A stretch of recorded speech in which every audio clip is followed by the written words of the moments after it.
I was thinking about this. We always say that love is an action word. You have to show your love. I always feel like sorry is an action word too. Because when you say sorry, it's not just this flippant, oh yeah, I'm sorry, I'm going to do it again tomorrow. In our family, when we say sorry, it means I'm sorry I made you feel that way.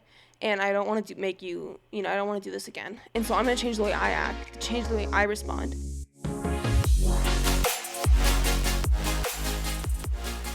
Hello everyone, we are Greg and Jacquie Francis, and welcome to High Performance Parenting, where our passionate goal is to encourage you to raise champion children in a crazy world. Every week, we will bring you multiple episodes from our extensive experience of raising our six happy, healthy, successful, godly kids who are confidently equipped to win big in life. We deeply believe that any parent who is provided with the right knowledge and continual support can raise amazing kids. And when they do, all of our futures get better. If raising up future generations of absolute champions matters to you as much as it does to us, here's how you can contribute. Like and share this podcast with everyone you know. And together, let's embrace this journey of raising champion kids in a crazy world. Okay, ladies, final episode on this topic about connection. I love the practical type of things that we're talking about and discussing. We were just wrapping up with explaining how to celebrate, how to identify people's love languages, even their personality types. And then we'll talk here in a second about even strengths. And knowing these things readily for the people that you want to be most connected to. It's really, really big. It is probably, I would consider it a superpower in our family. As you guys know, we have very rarely ever met anyone who is probably that intentional about connection as we are, because we put so much effort around this. Not that it's a competition or anything, but you know what I'm saying? Like they haven't even been educated on this stuff. So they don't even know. And I feel like you're either going to walk through life reactively or proactively. And I'm a big fan of being proactive because it minimizes potential challenges. It makes everything a lot more predictable. I think you always have a sustainable and progressive path to becoming more successful in your life in every way because of the plan and the strategy being proactive. And so, we were just wrapping up with explaining how, the reality is learn your kids' love languages so you can communicate them to each other. Make your kids also learn them about each other. And then hold it as standard that we speak the language.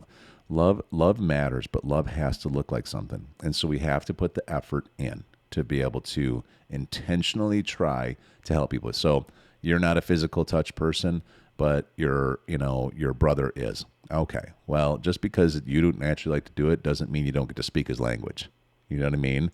Like, it's okay. He wants to walk with you once in a while and he puts his arm around you. You're walking into the Target. Then just put your arm back around him. It takes 4 seconds and he feels loved. You know what I mean? Stuff like that. You're not a words person, so you don't really understand why someone needs to have positive words spoken over them all the time. They need them often. Well, it's okay. Just make sure, one, you don't give them negative words because it's amplified by 10. But you also take time that whenever they do something right, that you don't just think it, you say it.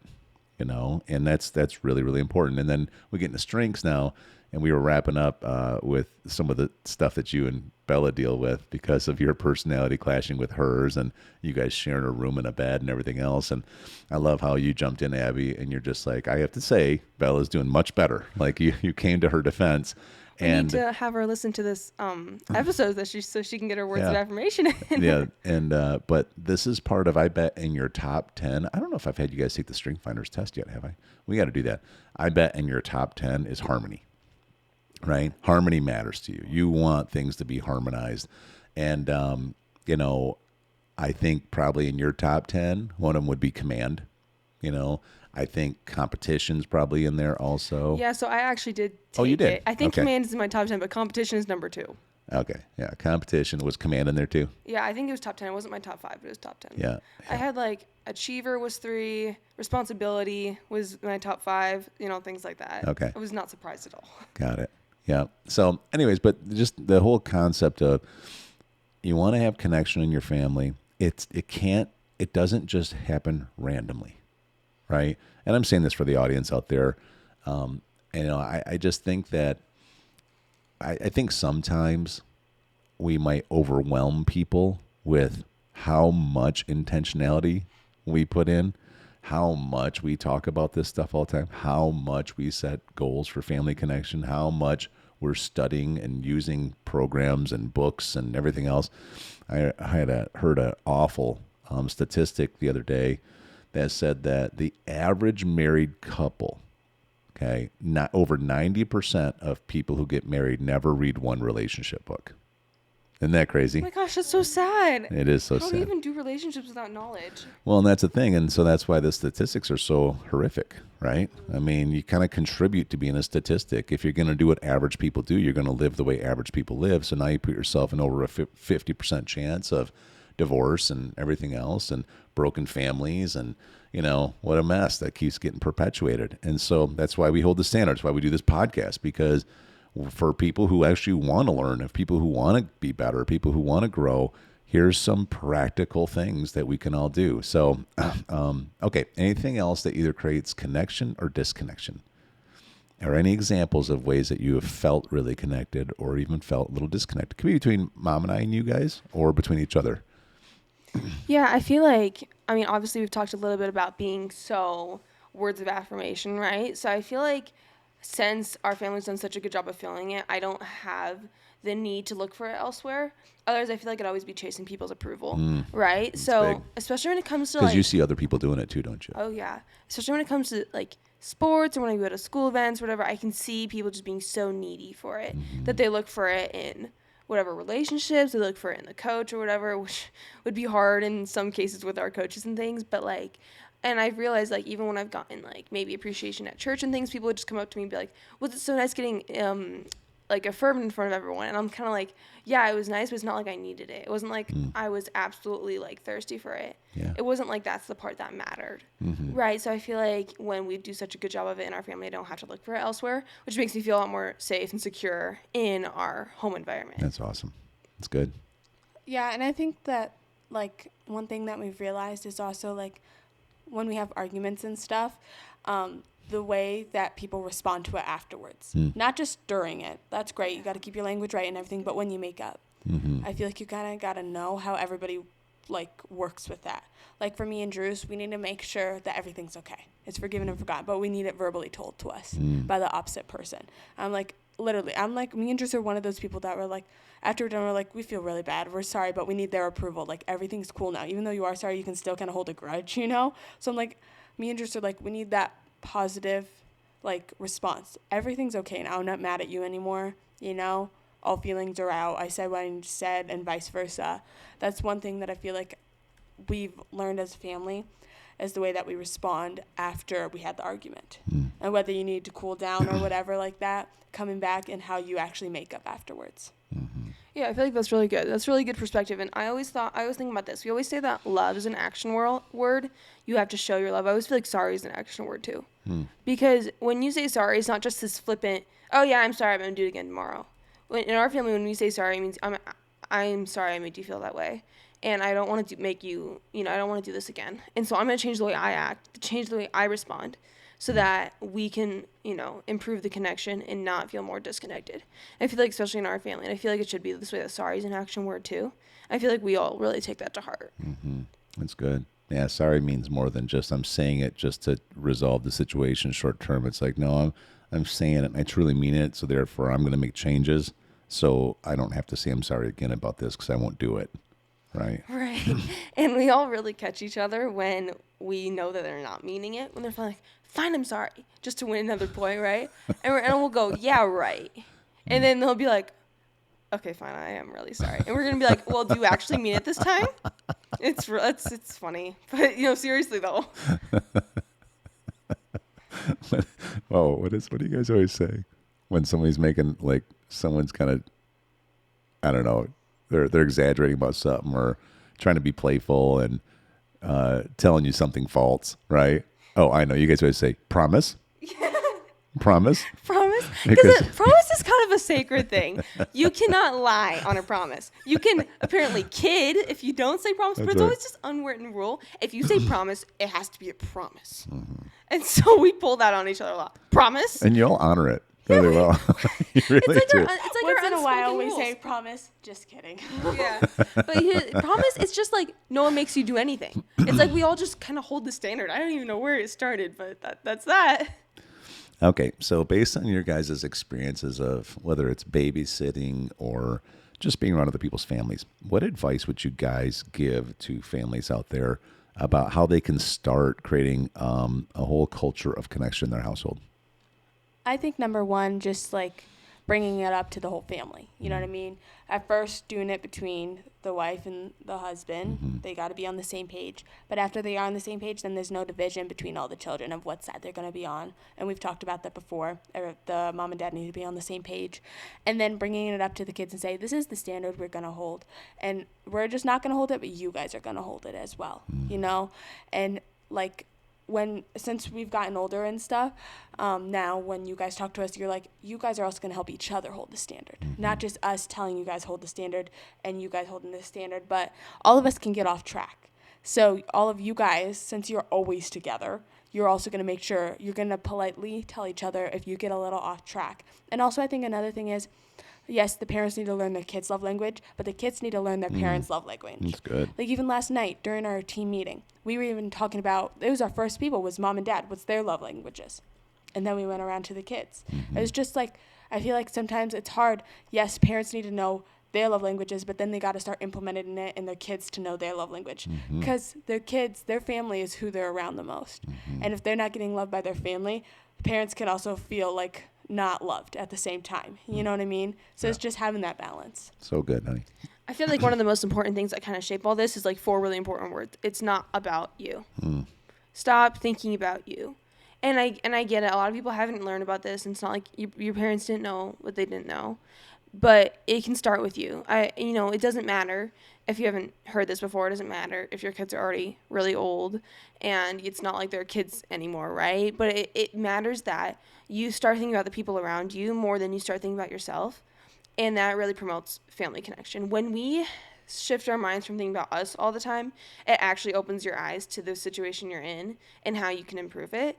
And your brain can do more than you think it can. If you start thinking about how can I promote more family connection, how can I start implementing this, your brain will come up with a solution. But if you choose to only think about you and how it won't happen, then your brain will think about that too. So making sure you're keeping your perspective on the other people and how important this will be for them throughout their life. And I feel like that really shapes all this. So good. What else?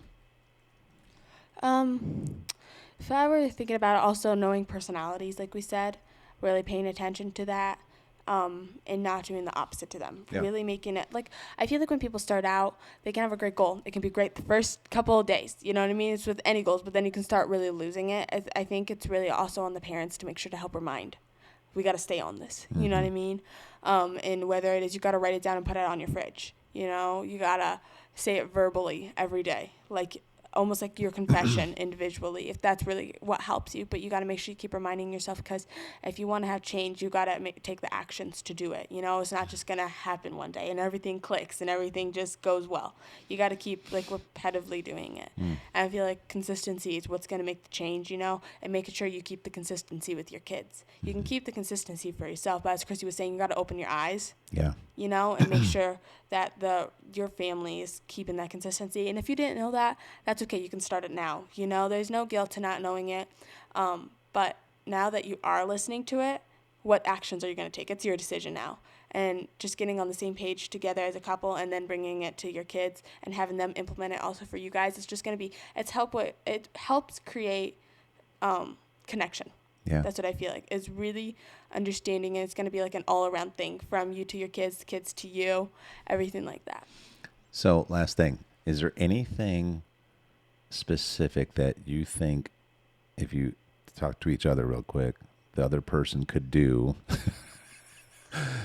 a little bit better this year in order to show connection, be connected to the family? Just us two or everybody else? Or others if you want to. Yeah. Okay.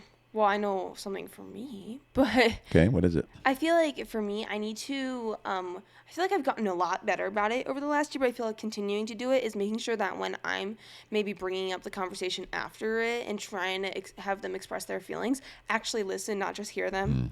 You know, like actually take a mental note. This is how they're feeling when I say this or when I do this, even though it feels like I'm winning and I'm being right, you're not winning. Because what does it matter in 5 years if you won this argument? That's right. It matters how they felt. So I feel like listening, not just hearing, is going to be a big thing for me. And it's like chapter 2 on how to win friends and influence people. Nobody wins an argument.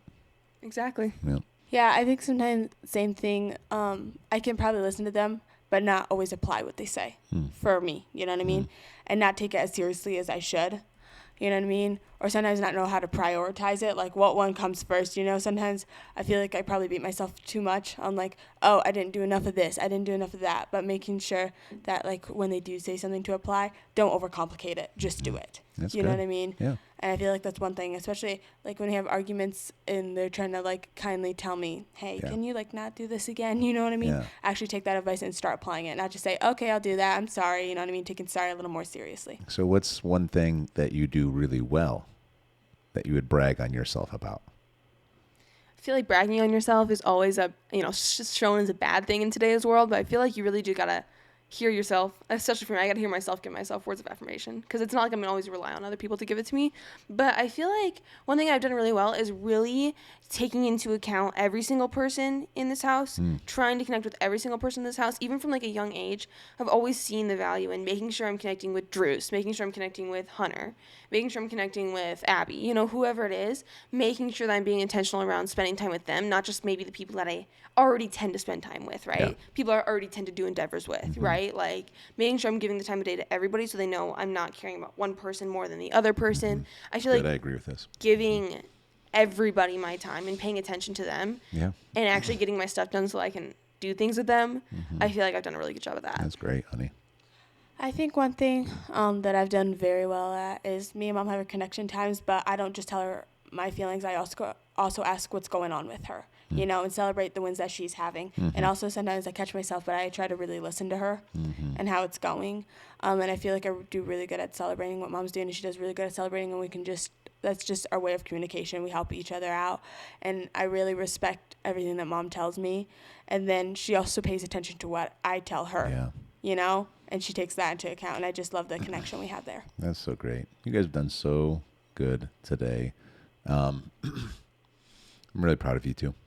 You know, thanks for serving on this podcast and communicating as well as you have today. You know, this is what we do. You know, God has blessed us with a family that cares about all of these things, and we keep pouring them in.